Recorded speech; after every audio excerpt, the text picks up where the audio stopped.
ಸ್ನೇಹಿತರೆ ನಮಸ್ಕಾರ. ನಾನು ನಿಮ್ಮ ಪ್ರೀತಿಯ ವಿಜಯ್. ಸ್ನೇಹಿತರೆ, ಭಾರತಕ್ಕೆ ಸ್ವತಂತ್ರ ಬಂದು 75 ವರ್ಷಗಳಾಗಿವೆ. ಈ 75 ವರ್ಷಗಳಲ್ಲಿ ಭಾರತ ಸಾಕಷ್ಟು ಏಳು ಬೀಳುಗಳನ್ನು ಕಂಡಿದೆ. ಭಾರತ ಸಾಕಷ್ಟು ಪ್ರಗತಿಯನ್ನು ಸಾಧಿಸಿದೆ. ಭಾರತಕ್ಕೆ ಸ್ವತಂತ್ರ ಬಂದಾಗ ಭಾರತದ ಆರ್ಥಿಕತೆ ಕೇವಲ 3 ಲಕ್ಷ ಕೋಟಿ ಇತ್ತು. ಇವತ್ತು ಭಾರತದ ಆರ್ಥಿಕತೆ Indian economy is now 4 trillion economy. Bharat ಸಾಕಷ್ಟು ಬೆಳವಣಿಗೆಯನ್ನು ಕಂಡಿದೆ. ಆರ್ಥಿಕತೆ ವಿಷಯದಲ್ಲಿ ಭಾರತ ಸಾಕಷ್ಟು ಪ್ರಗತಿಯನ್ನು ಸಾಧಿಸಿದೆ. ಇನ್ನು ರಾಜಕೀಯ ಪಕ್ಷಗಳು, ಕಾಂಗ್ರೆಸ್ ಅವರು ನಾವು ಡೆವಲಪ್ಮೆಂಟ್ ಮಾಡಿದ್ದೀವಿ ಅಂತ ಹೇಳ್ತಾರೆ, BJP ಅವರು ನಾವು ಡೆವಲಪ್ಮೆಂಟ್ ಮಾಡಿದ್ದೀವಿ ಅಂತ ಹೇಳ್ತಾರೆ. ಈ ರೀತಿ ಎರಡೂ ರಾಜಕೀಯ ಪಕ್ಷಗಳಲ್ಲಿ ಒಂದು ಕ್ರೆಡಿಟ್ ವಾರ್ ಯಾವಾಗಲೂ ನಡೀತಾನೆ ಇರುತ್ತೆ. ಈ ಎರಡೂ ರಾಜಕೀಯ ಪಕ್ಷಗಳಿಗಿಂತಲೂ ಹೆಚ್ಚು ನಮ್ಮ ದೇಶದ ಪ್ರಗತಿಗಾಗಿ, ನಮ್ಮ ದೇಶದ ಅಭಿವೃದ್ಧಿಗಾಗಿ ನಿಸ್ವಾರ್ಥವಾಗಿ ಸೇವೆ ಮಾಡಿದಂಥ ಒಂದು ಸಂಸ್ಥೆ ಇದೆ. ಯಾವುದಂತ ಗೆಸ್ ಮಾಡ್ತೀರಾ? Can you guess? It's none other than Tata group. So ನಮ್ಮ ದೇಶ ಇವತ್ತು ಇಷ್ಟು ಬೆಳೆಯೋದಕ್ಕೆ, ಇಷ್ಟು ಪ್ರಗತಿಯನ್ನು ಸಾಧಿಸೋದಕ್ಕೆ ಒಂದು ಎಲೆಮರೆ ಕಾಯಿ ಥರ ಸೊ ಹಿಂದೆ ನಿಂತು ಕೆಲಸ ಮಾಡಿದಂಥ ಒಂದು ಸಂಘ ಸಂಸ್ಥೆ ಅಂದರೆ ಅದು ಟಾಟಾ ಗ್ರೂಪ್. ಸ್ನೇಹಿತರೆ, 1868ರಲ್ಲಿ ಜೇಮ್ಸ್ ಇಡ್ಜಿ ಟಾಟಾ ಅವರು ಟಾಟಾ ಗ್ರೂಪನ್ನು ಸಂಸ್ಥಾಪನೆ ಮಾಡ್ತಾರೆ. ಇವರು ಸ್ಥಾಪನೆ ಮಾಡಿದಾಗ ಬಂಡವಾಳ ಬಂದ್ಬಿಟ್ಟು ಜಸ್ಟ್ 21,000 ರೂಪಾಯಿ.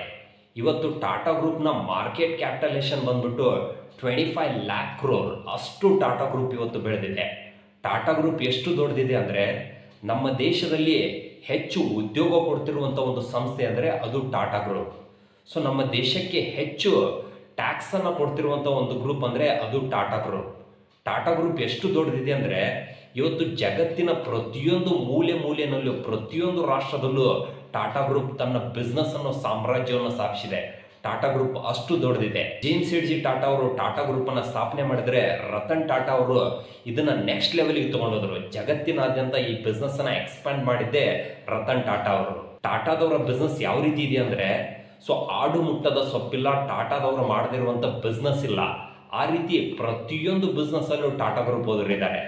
ಒಂದು ಮಾತಿದೆ, ಪ್ಲೇನ್ ಇಂದ ಹಿಡಿದು ಪಿನ್ ವರೆಗೂ ಪ್ರತಿಯೊಂದು ಬಿಸ್ನೆಸ್ ಅಲ್ಲೂ ಕೂಡ ಟಾಟಾ ಗ್ರೂಪ್ ಅವರಿದ್ದಾರೆ. ನೀವು ಯಾವುದೇ ಬಿಸ್ನೆಸ್ ತಗೊಳ್ಳಿ, ಪ್ರತಿಯೊಂದರಲ್ಲೂ ಟಾಟಾ ಗ್ರೂಪ್ ಇದ್ದಾರೆ. ನೀವು IT ಇಂಡಸ್ಟ್ರಿಗೆ ಬರ್ತೀರಾ, TCS ಇದೆ. TCS is one of the largest software company in India, second largest in the world. Automobile ಇಂಡಸ್ಟ್ರಿಗೆ ಬರ್ತೀರಾ, ಟಾಟಾ ಮೋಟರ್ಸ್ ಇದೆ. ಟಾಟಾ ಮೋಟರ್ಸ್ ಇವತ್ತು ಎಲೆಕ್ಟ್ರಾನಿಕ್ ವೆಹಿಕಲ್ ಸೆಗ್ಮೆಂಟ್ನಲ್ಲಿ ಅತ್ಯಂತ ವೇಗವಾಗಿ ಬೆಳೀತಾ ಇದ್ದಾರೆ. ಟಾಟಾ ಟಿಯಾಗೋ, ಟಾಟಾ ನೆಕ್ಸಾನ್ ಇವೆರಡೂ ಗಾಡಿಗಳು ಹೆಚ್ಚು ಸೇಲ್ಸ್ ಆಗ್ತಾ ಇದ್ದಾವೆ. ಸ್ಟೀಲಿಗೆ ಬರ್ತೀರಾ, ಟಾಟಾ ಸ್ಟೀಲ್ ಇದೆ. ರಿನ್ಯೂವೇಬಲ್ ಎನರ್ಜಿ ಬರ್ತೀರಾ, ಟಾಟಾ ಪವರ್ ಇದೆ.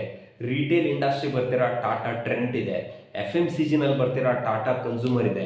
ಹೋಟೆಲ್ ಇಂಡಸ್ಟ್ರಿ ಬರ್ತೀರಾ, ತಾಜ್ ಹೋಟೆಲ್ ಇದೆ, ಇಂಡಿಯನ್ ಹೋಟೆಲ್ ಇದೆ. ಕೆಮಿಕಲ್ ಇಂಡಸ್ಟ್ರಿ ಬರ್ತೀರಾ, ಟಾಟಾ ಕೆಮಿಕಲ್ ಇದೆ. ವಾಚ್, ಐವೇರ್, ಜ್ಯುವೆಲರಿ ಸೆಗ್ಮೆಂಟ್ ಬರ್ತೀರಾ, ಟೈಟಾನ್ ಇದೆ. ಆರ್ಟಿಫಿಷಿಯಲ್ ಇಂಟೆಲಿಜೆನ್ಸ್ ಮತ್ತು ಮಷಿನ್ ಲರ್ನಿಂಗ್ ಬರ್ತೀರಾ, ಟಾಟಾ ಎಲಾಕ್ಸಿ ಇದೆ. AC ಬರ್ತೀರಾ, ವೋಲ್ಟಾಸ್ ಇದೆ. EV ಟೆಕ್ನಾಲಜಿಗೆ ಸಂಬಂಧಪಟ್ಟಂತೆ ಇತ್ತೀಚೆಗೆ ಮತ್ತೊಂದು ಕಂಪನಿ ಬಂದಿದೆ, ವಿಚ್ ಇಸ್ ಟಾಟಾ ಟೆಕ್ನಾಲಜಿ. ಈ ರೀತಿಯಾಗಿ ಪ್ರತಿಯೊಂದು ಇಂಡಸ್ಟ್ರಿನಲ್ಲಿ, ಪ್ರತಿಯೊಂದು ಸೆಕ್ಟರ್ನಲ್ಲಿ, ಪ್ರತಿಯೊಂದು ಬಿಸ್ನೆಸ್ ಅಲ್ಲಿ ಟಾಟಾ ಗ್ರೂಪ್ ಅವರು ಪ್ರೆಸೆನ್ಸ್ ಇದ್ದಾರೆ. ಅಷ್ಟು ಟಾಟಾ ಗ್ರೂಪ್ ಇವತ್ತು ದೊಡ್ಡದಾಗಿದೆ. ಸೊ ಟಾಟಾ ಗ್ರೂಪ್ ಅವರು ಒಂದು ಬಿಸ್ನೆಸ್ ಅನ್ನ ಮಾತ್ರ ಮಾಡ್ತಾ ಇಲ್ಲ. ಅದ್ಯಾವುದು ಅಂದ್ರೆ ಸಿಗರೇಟ್ ಮತ್ತು ಸರಾಯಿ ಬಿಸ್ನೆಸ್. ಯಾಕೆ ಈ ಬಿಸ್ನೆಸ್ ಅನ್ನ ಮಾಡ್ತಾ ಇಲ್ಲ ಅಂದ್ರೆ, ಅವ್ರಿಗೆ ಲಾಭಕ್ಕಿಂತ ಹೆಚ್ಚಾಗಿ ಸೊ ಜನರಿಗೆ ಒಳ್ಳೇದಾಗಬೇಕು, ಈ ದೇಶಕ್ಕೆ ಒಳ್ಳೇದಾಗಬೇಕು ಅನ್ನೋ ಒಂದೇ ಒಂದು ಉದ್ದೇಶಕ್ಕೋಸ್ಕರ ಈ ಬಿಸ್ನೆಸ್ ಅಲ್ಲಿ ಅವ್ರು ಎಂಟ್ರಿ ತಗೊಂಡಿಲ್ಲ. ಸೊ ಟಾಟಾ ಗ್ರೂಪ್ ಹೆಂಗಂದ್ರೆ, ಟ್ರಸ್ಟ್ಗೆ ಇನ್ನೊಂದು ಹೆಸರೇ ಟಾಟಾ ಗ್ರೂಪ್. ಈ ರೀತಿಯಾಗಿ ನಮ್ಮ ದೇಶದ ಆರ್ಥಿಕ ಪ್ರಗತಿಯಲ್ಲಿ ನಿಸ್ವಾರ್ಥವಾಗಿ ಸೇವೆ ಸಲ್ಲಿಸ್ತಿರುವಂತ ಒಂದು ಸಂಸ್ಥೆ ಅಂದ್ರೆ ಅದು ಟಾಟಾ ಗ್ರೂಪ್. ಸ್ನೇಹಿತರೆ, ಇದ್ರ ಬಗ್ಗೆ ನಿಮ್ಮ ಅನಿಸಿಕೆ ಏನಂತೇಳಿ ತಪ್ಪದೇ ಕಮೆಂಟ್ ಮಾಡಿ. Thank you so much.